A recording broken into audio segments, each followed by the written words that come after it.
estamos. Pues nada, bienvenidos a esta nueva Brown Bag Session número 105. Hoy con nosotros tenemos dos presentaciones por parte de Catos. La primera a cargo de Jorge Álvarez, que nos va a hablar de Building Blocks pues no sé ni lo que es, de APR. Luego nos lo cuentas. Y también Geray Chacón nos va a hablar acerca del desarrollo de aplicaciones para procesamiento concurrente. Así que nada, cuando quieras, Jorge, empezamos. Vale, pues bueno, voy a compartir pantalla para que podamos ver la presentación. Si me confirmáis que se ve todo bien y demás. Perfecto. Ok. Bueno, no, ahora... Ah, sí, ahora. Vale. Bueno, pues buenos días a todos. Mi nombre es Jorge Álvarez y voy a hablaros sobre el proyecto en el que he estado trabajando estos meses como parte de mi periodo de prácticas en la empresa, a través de la cátedra de telecable de la Universidad de Oviedo. Bueno, este proyecto consiste en una prueba de concepto de Dapper, que es la abreviatura de Distributed Application Runtime. Por lo tanto, voy a tratar de introduciros a Dapper explicando en qué consiste y cuáles son sus principales ventajas. Además, al final de la presentación, voy a correr una demo sencilla para que podamos ver brevemente Dapper en acción. Bueno, antes de entrar en detalle, voy a daros un poco el contexto de por qué surge Dapper y cuál es su utilidad. Y es que, bueno, con el crecimiento en complejidad y tamaño de las aplicaciones modernas, se hizo necesario descomponer sistemas monolíticos en componentes más pequeños y especializados. Son los denominados microservicios. Estos elementos cumplen funciones específicas de forma autónoma y se comunican entre sí de formas bien definidas. Sin embargo, habitualmente esto da lugar a una arquitectura distribuida, compleja e intrincada, que presenta una serie de retos recurrentes a la hora de desarrollar aplicaciones. Por ejemplo, la comunicación entre servicios puede volverse compleja cuando hay decenas de ellos, ya que necesitamos resolver nombres, timeouts, reintentos, etc. Otro de los problemas es la gestión del estado, que en ocasiones obliga a integrar soluciones diferentes en cada microservicio. Otro reto importante es la observabilidad, saber qué está pasando dentro del sistema, por qué falla, trazar peticiones extremo a extremo y demás. Además, integrar servicios con elementos externos, bloques de mensajes, bases de datos, puede conllevar mucho código repetitivo y dependencias acopladas. Otro de los retos habituales es el manejo de información sensible. Entonces, bueno, frente a todos estos problemas, surge Dapper como una forma de abstraer estas complejidades y ofrecer patrones reutilizables ya resueltos. En este punto llegamos a qué es Dapper y en qué consiste. Bueno, Dapper es un runtime portable de código abierto, cuyo objetivo principal, como ya he dicho, es simplificar el desarrollo de aplicaciones distribuidas, de tal manera que los desarrolladores se puedan centrar en la lógica del negocio. Esta es un poco la idea principal. Bueno, Dapper fue creado por Microsoft en 2019 como un proyecto open source. Actualmente pertenece a la CNCF, que es la Cloud Native Computing Foundation, una fundación sin ánimo de lucro que impulsa proyectos Cloud Native. Esto implica que Dapper depende de una comunidad técnica global que trabaja de forma colaborativa y que asegura estándares abiertos y estabilidad y soporte a largo plazo, lo que posiciona a Dapper como un proyecto interesante en el futuro próximo. Este es un poco el esquema de todo lo que abarca Dapper. Bueno, vemos que es multilenguaje. De hecho, para la mayoría de lenguajes que tenemos en la barra superior hay SDKs oficiales para facilitar un poco la vida a los desarrolladores. Por otro lado, tenemos los distintos building blocks que ofrece Dapper, que lo veremos más adelante. Y vemos cómo soporta actualmente alrededor de 120 tecnologías distintas, que algunas pues, son las más usadas en la industria, tales como PostgreSQL, Kafka, Grafana, etc. Además, vemos que es multiplataforma, de tal manera que no depende del proveedor de servicios en la nube ni de ningún entorno de desarrollo o demás. Bueno, para entender Dapper bien, hay tres conceptos clave que es necesario entender, y el primero de ellos es el patrón Sidecar. El patrón Sidecar se integra en las aplicaciones. El patrón Sidecar es una técnica común en arquitecturas modernas como Kubernetes. El principal objetivo es desacoplar funcionalidades auxiliares del código principal y delegarlas en un proceso auxiliar separado llamado Sidecar, el cual actúa como intermediario. De este modo, cada microservicio se comunica con su Sidecar Dapper de forma uniforme, independientemente de la infraestructura subyacente, como Redis, Kafka, una base de datos, lo que sea. Aquí es donde reside uno de los principales puntos fuertes de Dapper, y es que permite abstraer la integración de distintos servicios o tecnologías de tal manera que el código principal se mantiene agnóstico respecto a estos. Esto lo veremos luego en la demo más adelante. Otro de los conceptos clave son los building blocks. Los building blocks son los módulos funcionales clave que proporciona Dapper, cada uno enfocado en resolver un tipo específico de desafío común en arquitecturas distribuidas. Dicho así, suena un poco abstracto, pero básicamente son una serie de APIs HTTP o gRPC que expone el sidecar de Dapper y que se invocan desde el código. Estos elementos representan patrones de diseño reutilizables y codifican las mejores prácticas. El último concepto clave es los components o componentes, de tal manera que detrás de cada building block, Dapper utiliza componentes como mecanismos de implementación concretos. Un componente es una pieza modular de configuración que conecta Dapper con una tecnología específica, por ejemplo, MongoDB para un State Store. Cada componente tiene una interfaz bien definida y desacoplada del código de la aplicación, se configura mediante archivos YAML como recursos estáticos y es intercambiable, es decir, sigue un enfoque plug and play, donde la funcionalidad se mantiene constante y lo único que cambia es el proveedor de infraestructura. Esto es lo que digo que veremos más adelante en la web. Bueno, esta es una lista de los building blocks oficiales de Dapper. Algunos de los más interesantes son Service Invocation, que permite que las aplicaciones se comuniquen mediante mensajes HTTP o gRPC y incorpora descubrimiento de servicios, trazabilidad, manejo de errores, etc. Otro es el State Management, que permite gestionar el estado y realizar consultas. Publish Subscribe, que implementa el patrón PubSub, facilitando una mensajería desacoplada. Bindings, que proporciona conexiones con servicios externos, etc. Por ejemplo, el último que han añadido con la nueva versión de Dapper es el de Conversation, que se trata de conectar tu aplicación con modelos de lenguaje artificial, de inteligencia artificial, lo cual, bueno, pues ahora mismo está en boga y en boca de todos, vamos. Por otro lado, tenemos los hosting environments y es que Dapper puede desplegarse en diversos entornos. Por un lado, se puede desplegar en desarrollo local en modo self-hosted. De este modo, Dapper se ejecuta como un proceso sidecar independiente al que tu código de servicio puede llamar mediante HTTP o gRPC.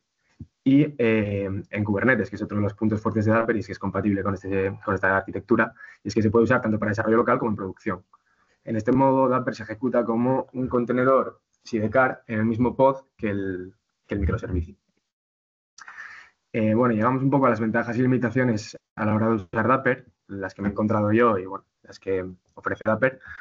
Y en cuanto a ventajas, destacaría la facilidad de desarrollo, y es que bueno, Dapper proporciona APIs simples para tareas complejas y recurrentes, y luego bueno, hay numerosos SDKs oficiales para algunos de los lenguajes más utilizados en la industria que reducen código repetitivo.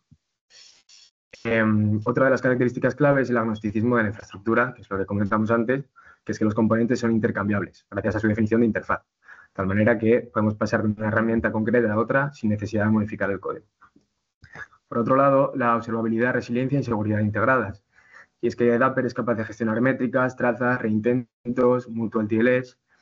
Todo esto lo consigue gracias a que Dapper se aprovecha de que todo pasa por el sidecar, por lo que tiene visibilidad y control absoluto de lo que está ocurriendo. Por último, mencionaría la portabilidad real, y es que la misma app corre en local, en Kubernetes, en la nube, sin necesidad de cambiar el código. Es decir, es multiplataforma y multilingüaje. Y bueno, esto se puede ver claramente a la hora de desarrollar Dapper, que te funciona tanto en Minikube como en local, por ejemplo, sin necesidad de cambiarla. En cuanto a las limitaciones, bueno, pues evidentemente, a dependencia del runtime, si tu aplicación invoca APIs de Dapper, no funcionará sin Dapper en ejecución, lo que implica una dependencia real. Por otro lado, la mayor complejidad operativa, y es que aunque simplifique el desarrollo, añade complejidad de despliegue. Al final, cada microservicio necesita su sidecar, lo que implica más contenedores, más logs, más componentes, etc. Además, Dapper no reemplaza un service mesh, es decir, no tiene políticas de red o enrutamiento avanzado, por ejemplo, aunque sí se puede complementar con un service mesh como Istio, si se necesita ese control. Por otro lado, añade una pequeña latencia, que bueno, es mínima, y es lógico porque al final Dapper está añadiendo una capa intermedia y normalmente no supone un impacto significativo, pero en sistemas ultra sensibles a la latencia, pues podría ser un factor a considerar. Y ahora, si os parece, voy a poner la demo, que es un vídeo pregrabado de unos 4 minutos, en el que, bueno, ejecuto una aplicación muy sencillina y luego cuando acabe, si os parece y tenéis alguna pregunta, algún detalle que se me haya escapado, pues os escucho. Bueno, pues ya estamos en Visual Studio Code. Lo que veis de fondo es un extracto de la aplicación final de Apperizada que he realizado como parte de mi proyecto cuya idea era poder probar Dapper en un entorno que simule más o menos un caso real. Esto es una simplificación, ya que bueno, mi aplicación estaba destinada a ofrecer un servicio para poder pedir comida a domicilio a un restaurante. Estaba compuesto por 5 microservicios, mientras que en este caso solo vamos a ejecutar 3 de ellos, muy sencillitos, que se comunican entre sí de distintas formas utilizando Dapper. Además, en este caso he decidido correr Dapper en local, en modo self-hosted, ya que bueno, es un proceso mucho más liviano y de cara a hacer pruebas y demás es más que suficiente para ver cómo funciona Dapper y hacernos una idea de su potencial. Bueno, la idea es que veáis 2 o 3 building blocks en acción y poner a prueba uno de los principales puntos fuertes de Dapper, que no es otro que el hecho de que el código es agnóstico de la infraestructura que corre por debajo, como ya hemos comentado anteriormente. De tal manera que puedo cambiar una herramienta por otra sin necesidad de modificar el código y el programa debería funcionar perfectamente. Para ello, vamos a probar cambiando el broker de mensajes que actúa como intermediario del patrón PubSub de RabbitMQ a Redis, que bueno, son dos tecnologías ampliamente utilizadas hoy en día. Para ello ya tengo corriendo 2 contenedores que corresponden a estos servicios. Como podemos ver aquí, uno de ellos es el de RabbitMQ, que lo he levantado con un Docker Compose, y el otro Redis, que bueno, que lo levanta pero automáticamente cuando lo ejecutas en local. Entonces, si os parece, vamos a proceder a desplegar los microservicios. En primer lugar, vamos a desplegar el micro de Stock Service, que bueno, entre otras cosas, llena el almacén al iniciarse con unos ítems preestablecidos y encapsula la lógica de comprobar si hay stock y además se encarga de mantenerlo actualizado. Entonces, si vemos aquí los logs, podemos ver cómo bueno, ha inicializado, digamos, el almacén con éxito y se permanece escuchando en el puerto 6001, ya que bueno, está atento a eventos que pueda recibir de los otros microservicios. Vamos ahora a desplegar el segundo microservicio, que es el de Billing Service, que encapsula la lógica del procesamiento de pago del pedido. Entre otras cosas, se suscribe a eventos de tipo order.confirmed para procesar el pago. Por último, vamos a desplegar el de Order Service, el cual, entre otras cosas, se encarga de simular la creación de un pedido y de comunicarse con el resto de micros mediante PubSub para gestionar el ciclo de vida del mismo. Ahora está simulando la creación de un pedido que tiene un pequeño temporizador y, bueno, como vemos, el pedido se ha creado con éxito. Después de haberse comunicado con Stock Service, ve que hay stock disponible y confirma el evento enviando un evento order.confirm. Si ahora nos vamos a este dashboard de RabbitMQ y nos vamos al topic de orders, podemos comprobar aquí la actividad correspondiente a este envío y recepción de mensajes. Por un lado, el mensaje que ha enviado el micro de Order Service y por otro lado los mensajes que han recibido tanto el micro de Billing Service como el de Stock Service, ya que ambos han recibido el mismo de order.confirm. Cuando nosotros levantamos Dapper en local, tenemos esta carpeta de components, que es donde Dapper va a mirar para utilizar un componente u otro.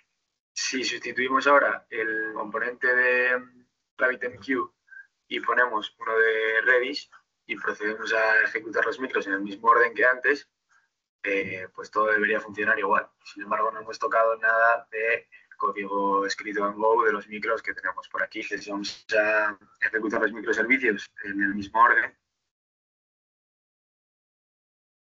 en primer lugar el Stock Service, ahora lanzamos el de Billing Service, vamos a lanzar el micro de Order Service, que es el que, digamos, crea el pedido.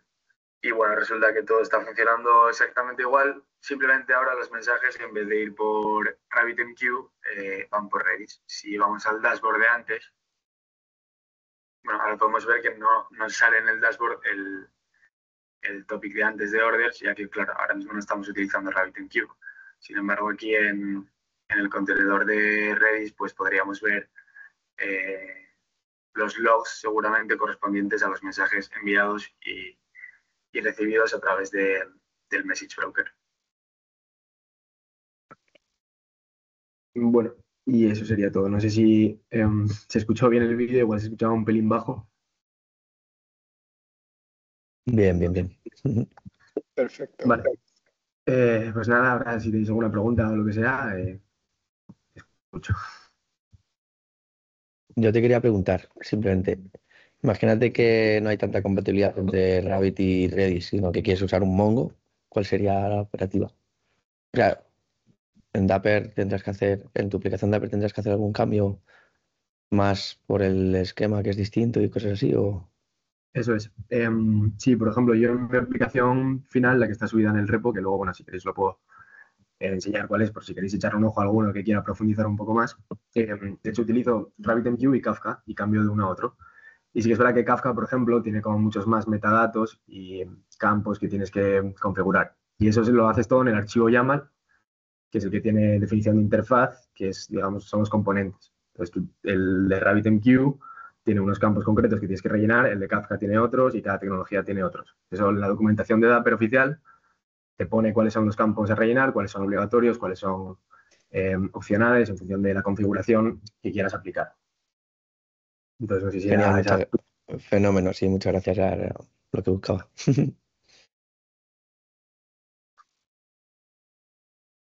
La verdad es que yo creo que personalmente está muy chulo, ¿no? Porque te permite abstraerse de, por ejemplo, del sistema de colas que comentaba, de cara a migraciones, yo que sé, Kafka, PubSub y demás.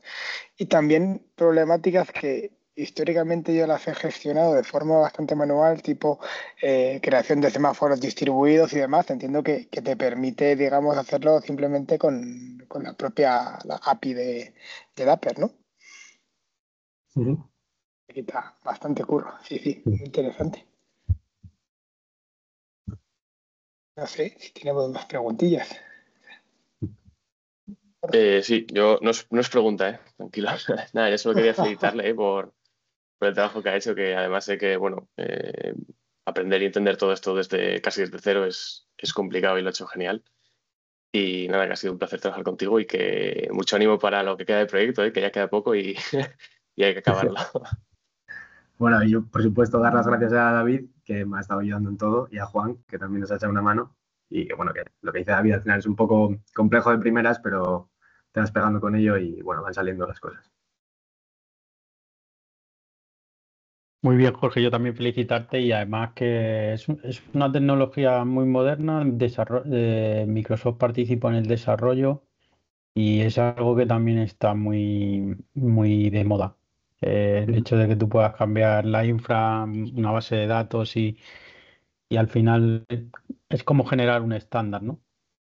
Así que como prueba nos ha valido muy bien. Ya veremos si es de aplicación en alguno de nuestros sistemas en el futuro. Muchas gracias.